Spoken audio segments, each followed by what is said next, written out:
Of the almost 700,000 divorces in the United States each year, 70% of them are initiated by women. In 2021, one of us, Rebecca, became one of those women when she sought a divorce in her home state of North Carolina. But she was surprised to learn that before she could even file, she needed to wait a full year first, as North Carolina is one of a handful of states that mandates a separation period before couples are allowed to file for divorce. Although she was sure of her decision, Rebecca couldn't do anything but count down the days on the required clock and stay legally married. As a former state policy advisor and an investigative journalist, we teamed up to better understand the requirements that can prevent people from leaving unhappy marriages. Together, we researched state-by-state divorce policies and interviewed leaders in advocacy and law in an effort to make information more accessible in what is an intentionally complicated system. What we found was striking. Divorce in the U.S. is governed by an arbitrary constellation of policies that impede the freedom to end a marriage and have a disproportionately harmful impact on women. And as confusing and inconvenient as these laws were for Rebecca, the impact they can have on women in financially unstable or violent relationships is nothing short of devastating. Policies that make people wait to get divorced are paternalistic at best and dangerous at worst. Rebecca lives in one of just 7 states that require couples to live in separate households before a spouse can file for divorce. North Carolina and South Carolina each require mandatory separation periods of 1 year, while Delaware, Louisiana, Montana, Vermont, and Virginia mandate a period of 6 months. And those are just the states that impose pre-filing waiting periods. 35 states require a cooling-off period where couples must wait a minimum amount of time after filing for their divorce for it to be finalized. In states like Florida, West Virginia, and Wyoming, that wait can be as brief as 20 days. But if you're trying to get divorced in Massachusetts, you must wait at least 300 days from when you file for divorce. And if you're really unlucky, you might live in a state that requires both a separation period and a cooling-off period. These required waiting periods can create dangerous situations for the people stuck in them. The longer it takes to get that court decree, the longer the couple is navigating around the system and having to resolve things for themselves. Amy Barash, the executive director of Her Justice, a New York-based nonprofit that provides legal services to women in need, told us. Usually the person for whom that's the most challenging is the partner who has less power, less money, and is probably more involved in raising the children. In many heterosexual households, that partner is often the woman. Divorce proceedings establish parameters for dividing joint marital assets and responsibilities like co-parenting. But for couples divorcing in a state with a required separation period, they have 6 months to a year of marital limbo. While they are required to live apart but stay legally married, the couple is on their own during that time to navigate the ambiguity of finances and other roles that had been shared. This makes women in particular vulnerable to exploitation, as only 30% of wives in dual-income homes earn more than their husbands, and the earning penalty for mothers is about $16,000 each year. In states that require a separation period to divorce, there is nothing to stop, say, one spouse from draining a joint bank account or selling marital property amidst a hostile relationship breakdown, all while still legally married.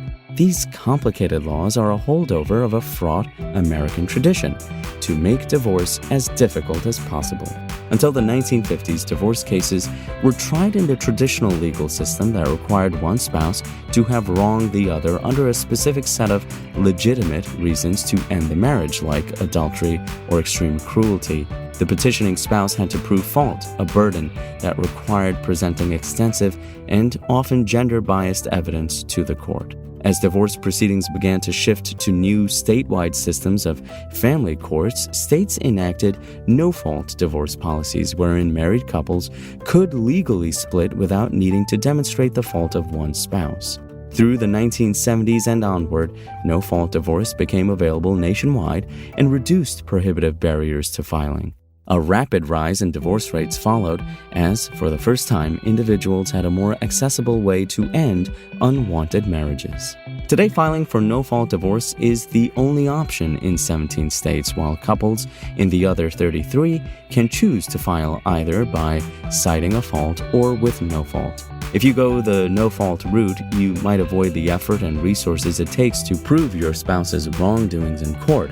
But because of separation and cooling-off period requirements, you still might need to wait months or more than a year for your divorce to be finalized. Waiting period laws function as a deterrent to divorce that is still reminiscent of the old fault system. But there's some hope for change. On April 13, 2023, Representative Charles Smith, a state representative from North Carolina's 44th District, filed bipartisan House Bill 604 to help reform the state's waiting period policy. When Smith spoke with family law experts for their insights as he drafted the bill, he asked whether North Carolina's one-year separation period came from an antiquated history. They didn't really have another reason, Smith shared with us. It was just that before deciding if you really want to get divorced, we need you to wait a year to figure out if you're ready to make that decision. That's all they gave me.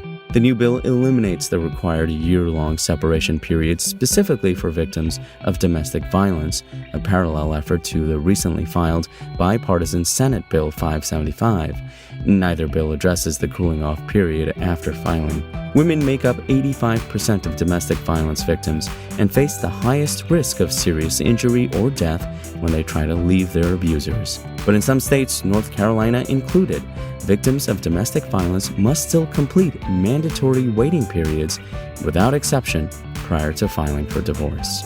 Representative Smith started his career as a district attorney specializing in domestic violence cases, where he saw the danger of drawn-out resolutions for victims. With how cyclical a domestic violence relationship is, having that immediate out is important to break the cycle, he said. The more time that goes by, the more influence the abuser has. These joint bills in the North Carolina state legislature are a promising, renewed effort that follows a series of failed attempts across multiple states to reduce or eliminate divorce waiting periods.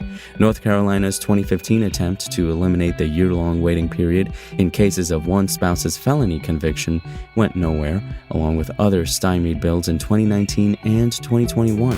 Last month, Virginia put forth a bill that died in committee, and because South Carolina's one-year separation period is written into its constitution, any changes would require voters to approve an amendment, an effort which has failed in the past.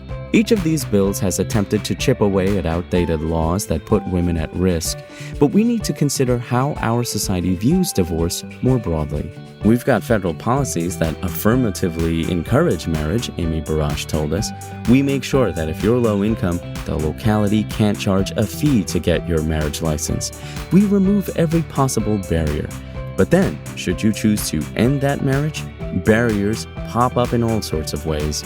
While we found that 38 states have a mandatory waiting period of some kind for even the most straightforward divorces, ranging from 20 to 455 days, only 18 states require any wait to get married, the longest of which is 5 days. We need widespread divorce policy reform and the elimination of waiting periods in states that require them.